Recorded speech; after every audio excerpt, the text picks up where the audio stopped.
Hi guys, thanks for joining me today. I'm Marilyn and my channel is Making with Marilyn.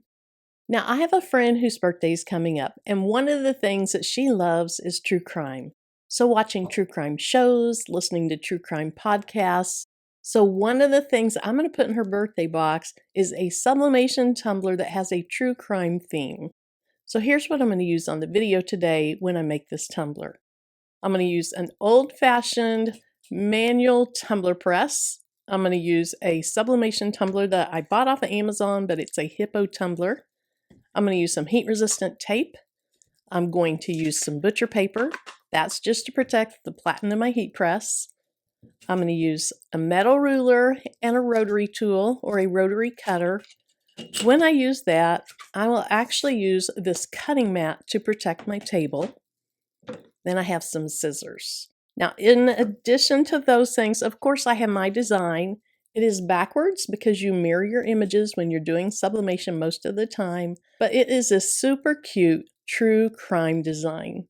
Now, the thing I love about this is it's pinks and purples. And of course, you know that's going to pop more once we add that high heat for an extended amount of time. But she loves pinks and purples, so we're doing this in pinks and purples. And I'll also use my computer, some HTV sublimation paper, and my Epson EcoTank 15,000 printer. Now that printer was not meant to be a sublimation printer, but when I bought it, instead of putting the ink in it that came with it, I put Hippo sublimation ink into it instead. Now we're not going to spend a lot of time on the computer. I'm just going to take a minute to show you where I got the designs, also how to set it up in my printing software. So if you are interested in this type of project, sit back, relax, and let's get started. Now we're going to spend 2 minutes or less on the computer. I just want to show you my image and show you how I set it up to print it. Here's the image that I'm going to use. And the person that I'm making this for loves pinks and purples. That's why I chose this one. But look up here. Notice there's also a turquoise and purple one. Let me show you. If you are a member of Creative Fabrica, you can get that one for free. And then lastly, let me show you in my printing software. I use Inkscape, but you could use anything you want. My dimensions for the tumbler that I'm using is 9.45 inches wide by 8.1 inches tall. I need to do a couple of things. First, I'm going to go ahead and flip this horizontally, which some people call that mirroring it. And then to get it to fit on the paper. So this paper back here is the size of paper I'm using, 8.5 by 11. If I printed it now, everything you see off the side of the paper would be cut off. So with the item selected, I go to Object and Rotate. Now I'm ready to print it. I'm using an Epson EcoTank 15,000 that has sublimation ink in it instead of the ink that came with it. I go to Page Setup and I make sure this is on one-sided. I go to Color, I make sure it is color. And then in advance, I make sure my quality is high. Now I'm ready to print it.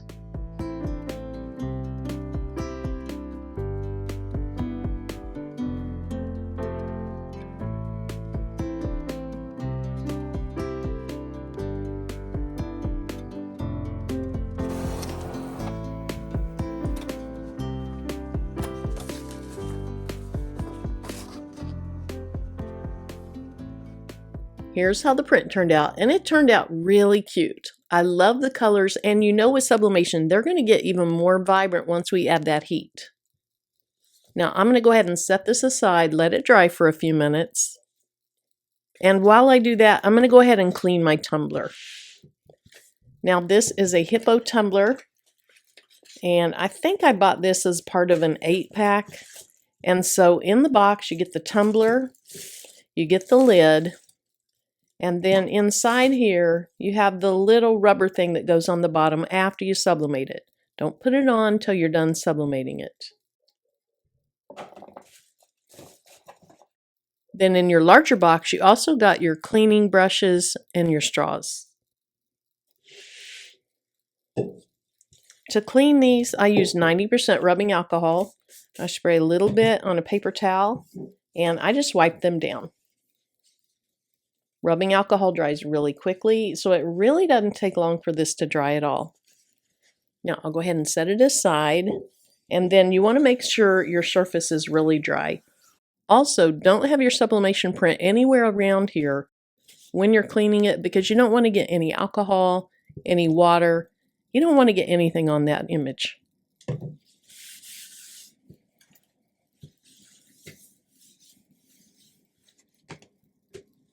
Once you're comfortable that this is really dry, go ahead and cut down your image. I like to use a metal ruler with the cork on the back, but you can use scissors, you can use a guillotine cutter, whatever you like to use, that's fine. When I cut my design down, I'm going to have a little bit of the design that I cut off because I don't want to accidentally have any white streaks on my tumbler. So if you would leave too much white paper on here and you'd have white paper up against your tumbler, when you sublimate it, that's going to be white. And so I cut off just a tiny bit of the design. And when I say tiny, I mean tiny. Hopefully you can see that.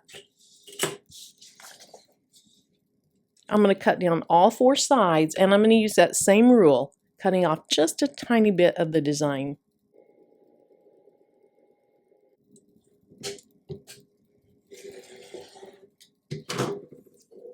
Now before I spend the time to cut the top and the bottom off, I want to make sure this is big enough around. So I'll just wrap it around my tumbler and it's perfect. There's a small overlap, not a huge overlap, but there is a small overlap. Some people like to push the paper together so there's no overlap. You can do it that way too. I just like to have that small overlap.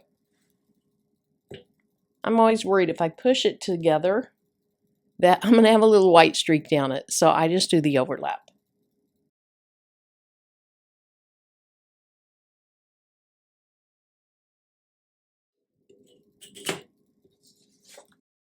Here's what it looks like so far, and if I didn't talk about it already, you do mirror your image on most sublimation items. The only time you don't is when you have it under something you can see through and it sublimates up through it. Then you wouldn't mirror it, but for most of the items that you do, you're going to mirror your design. So I'm going to have my tumbler with the top side down on the table or my cutting mat. So then I need to turn my image upside down and I place it flat on the table. Now I could have cut this down a little bit shorter. I don't like to have that much design showing because I don't want to wrap my design to the bottom of the tumbler. So I'm just going to barely cut off a tiny bit more.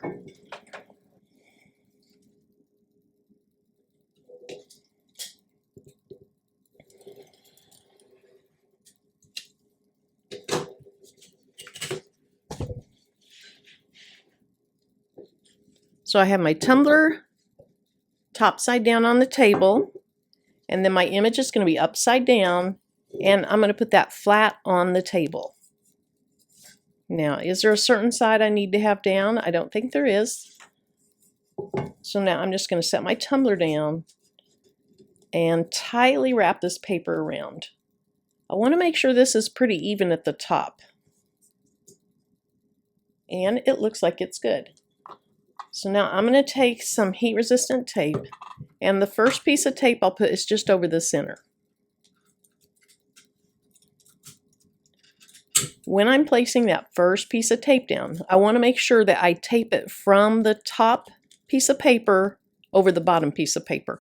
That way I can pull it really tight because you don't want any gaps between your paper and your tumbler. Okay, that looks good. So now I'm going to take a longer piece of tape.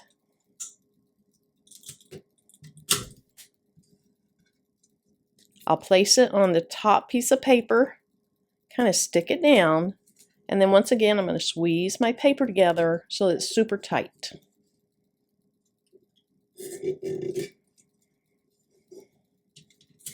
Now we'll do the same thing at the bottom.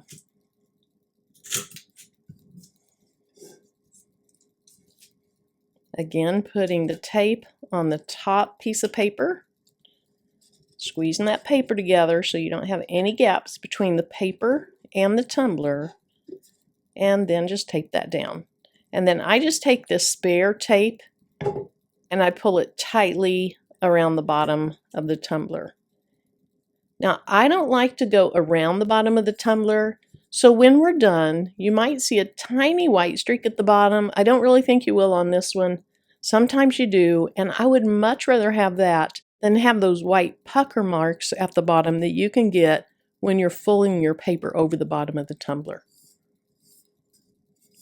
Now, one thing I usually do is I usually make sure that there's a little bit of paper barely above the top of the tumbler before I tape down the top and the bottom. So I usually do that. I can tell I'm going to be fine here. The paper is just a tiny bit above the top, and that's what I need. But I really should have waited to tape it down inside here and down here until I knew that that was the case.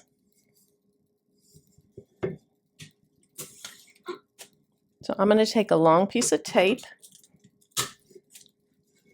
and I'm going to go around the top of the tumbler, having the tape even or about even with the top of the tumbler, pulling a little bit tight, but I'm not trying to stretch this tape at all.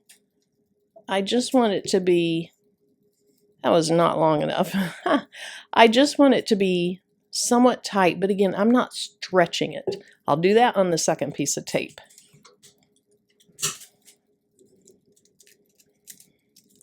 So all I'm doing for now, and I'll hold the tumbler up in a minute, is I'm getting this last little bit of paper or tape filled in. So see how I have it just about even with the top of the tumbler. Not exactly everywhere, but pretty close. Now with this next piece, and I'm going to get a nice long piece that goes all the way around, I'm going to put about halfway on the tumbler and halfway off the tumbler. Then I'm going to hold it with my right thumb, and I'm going to pull super hard and stretch this tape. Sorry, I got that off the camera. So that the tape is wanting to rebound in once you get it all the way around. Then I go around and I start pushing straight over the top of the tumbler. I don't want to twist my paper at the top. I want to go straight over. And then I just start pressing this tape straight over into the inside of the tumbler. So I'll go around and make sure it's pushed down all the way around. Now what I want to look for are gaps at the top of the tumbler, so gaps in the paper. And I see one. See how it's kind of puckered right here? And then if you look here, there is a slight gap where it puckers out. I think that's showing up on camera. You do not want that because you're going to get one of those little white streaks there. So I'm just going to use my fingernail and press that out. And I'm going to go around and I'm going to look for those anywhere on the top of this tumbler.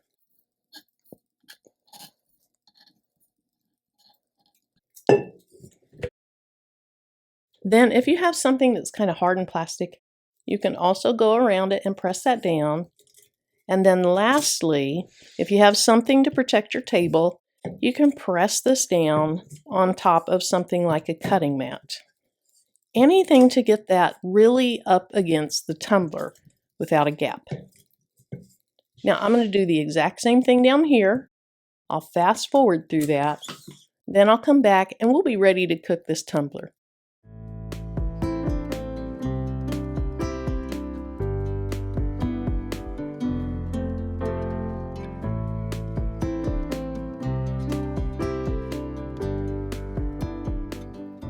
There are more puckers at the bottom because the tumbler doesn't go straight down and then straight over. It bevels around.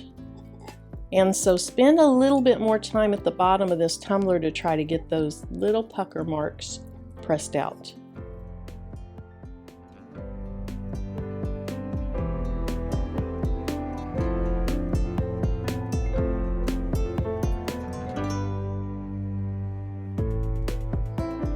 For most tumbler presses, the instructions are going to tell you not to heat it up without something inside. And so I just have an old Sublimation tumbler. I use it over and over and over to heat up all my tumbler presses. Here it is. It has marks on it. It doesn't look great, but again, I just keep using this over and over to heat up all my tumbler presses. So I'm going to put it inside. And I've been using this to make tumblers, so I know I have the right pressure that I want. But with a tumbler, the same brand or the same general size that you're going to use, go ahead and close your press and then just push on it from the end. Make sure that you can't move the tumbler. Now, when you do this, your press does not have to be super, super tight.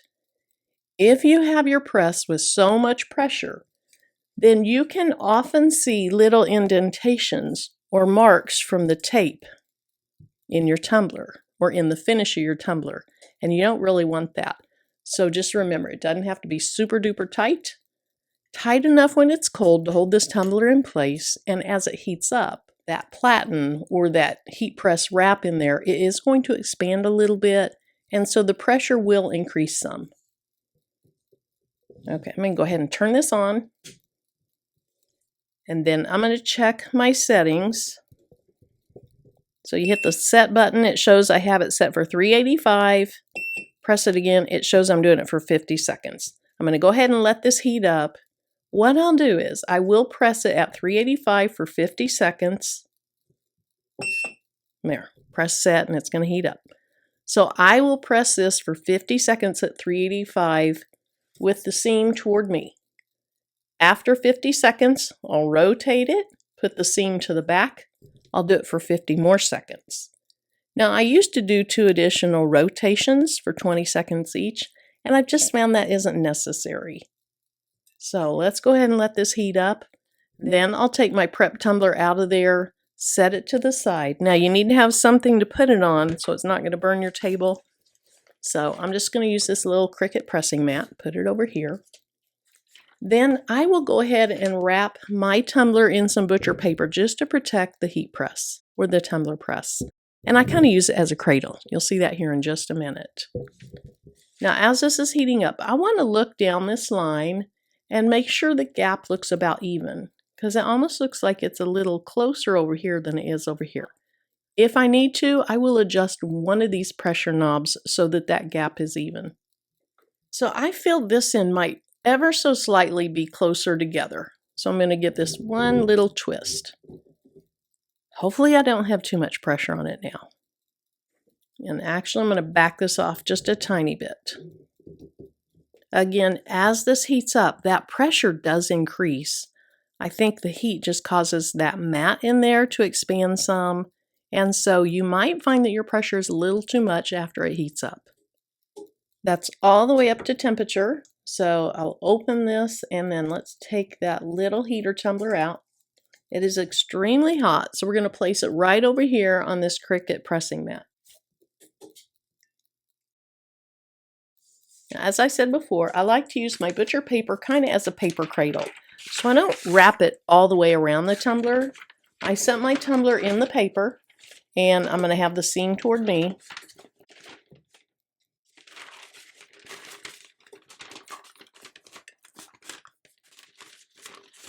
Then I can just use that paper to guide this into the press. When I get it in the press, I want to make sure it's somewhat centered from left to right. I think that looks pretty good. And then we'll go ahead and close this up. Now that pressure is too much. It got really tight as it heated up. Let's try that. That is still a lot of pressure.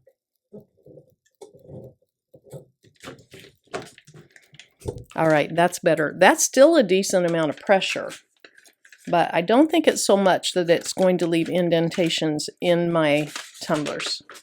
So I want to check this gap while it's going. All right, I think that looks pretty even. So I'm going to go ahead and let this count down the last 30 seconds. Then we'll go ahead and rotate it.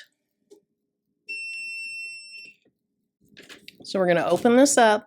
And then I like to have the opening to the right side since I'm right-handed. I can just rotate this, watch for that tape to go by and put it at the back. Then I'll close this back up and we have 50 seconds left. When I close it, and you can't really see it, let me see if I can lift it a little bit. But when I closed it, the counter started counting down by itself. Here's the counter right there. There's the temperature. And I've used this press a few times, MechPal, and the reason I'm using it now is I saw on Amazon that even though it's usually $139, when I looked yesterday, there was a $40 coupon on this. To get a tumbler press for $99 compared to when I bought my first press, then I spent almost $400 on it, that's amazing.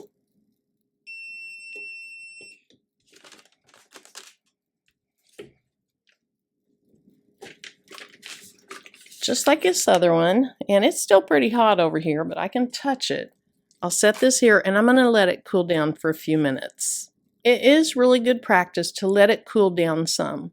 And the reason for that is because if it is still so hot that it'll sublimate, if you try to take this paper off immediately, you're going to kind of rub it against the tumbler and you could cause some blurring. So I'm going to let this cool down for about 3 or 4 minutes. Meanwhile, I can go ahead and move my press out of the way.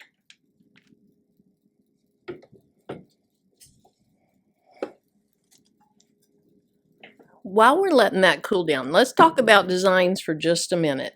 If you're new to tumblers, there are certain designs that are more forgiving. So a design that has a lot of white and different colors at the top and the bottom, that is very forgiving. Because most of the time, you're going to have a problem either at the bottom, at the top, or wherever your seam is. And so if you have a lot of white in the bottom and the top, I just think that's a very forgiving design, and it's probably more of a beginner-friendly design. Not that you shouldn't do this when you're no longer a beginner, but as you're beginning, look for designs like this, like the one I'm making today, that have a lot of white at the top and the bottom. It's easier to get those designs to come out right than ones that are really bright or vibrant at the top and the bottom. Let me show you a couple examples of that. Now this is actually one that I did on the tumbler press that I'm using today. And see how it's really dark and vibrant at the top and the bottom? And how crisp that is? That's a good way to check out your tumbler press as well as your taping skills. So this came out great. And then here's another one. Look how dark and vibrant this is at the top and at the bottom. These are much less forgiving. When I started making tumblers, I messed up quite a few. And so I spent a lot of time watching video after video after video and trying different things that worked for me. And the method that I use today is just what works best for me. Okay, so my heater tumbler is fine to go ahead and get out of the way. This one is still hot, but it's not so hot that I can't handle it. And if I can handle it, it's not hot enough to sublimate. So let's go ahead and take the tape off and see how it turned out. To get my tape off, I just put a little slit in the tape and then start peeling it off.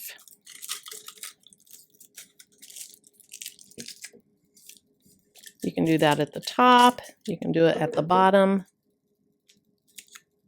Just when you do that, make sure you don't accidentally nick your tumbler because, ooh, that's pretty.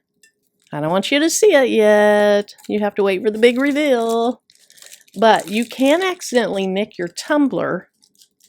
Okay, there's a little bitty peek. You can accidentally nick your tumbler and scratch off some of that coating. And that means it's going to scratch off some of your design too. So just be careful that you don't do that. Okay, I am super excited to see how this turned out. And it turned out gorgeous. That is beautiful. Look at that. So pretty. The top looks great. You don't see any of those little pucker marks that are fairly easy to get. Now at the bottom, remember I said I don't mind a little white strip around the bottom? You can see that white strip. But when I put this down flat on the table, nobody else sees that white strip. So when it's flat on your table like this, and you're seeing it from about that angle, there's nothing wrong with that. I would much rather have that little white strip than to have pucker marks or those fold marks. There's the back seam. I'm super happy with this tumbler. So cute. I'm just sitting here grinning from ear to ear because I think the person I'm going to send this to is going to love it too. So thank you so much for joining me today. If you have any questions, comments, or suggestions, leave them in the comments section below. And then if you haven't subscribed, please consider doing that. If you do, tap that bell and then select the all notification. That way YouTube lets you know anytime I upload new content. Thanks again for joining me, and until my next video, bye-bye.